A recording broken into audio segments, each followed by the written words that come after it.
Today we are going to go over how to perform a tire pressure reset on your BMW. If your tire pressure is low, you will see a check control message on your Idrive screen notifying you of its condition.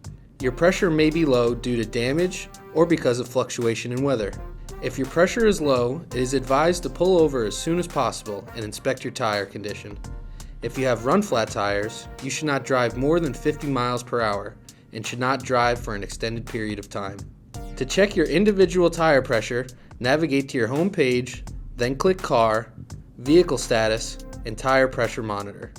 As you can see in our example, the right rear tire pressure is below the threshold.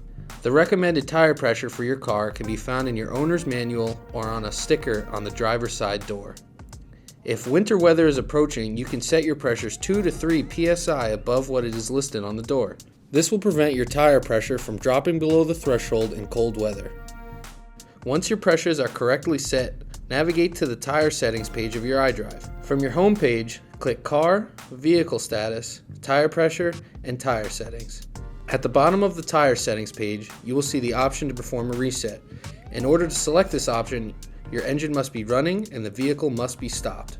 Once you've selected Perform Reset, you'll need to go for a short 2 to 6 mile drive in order for it to be completed.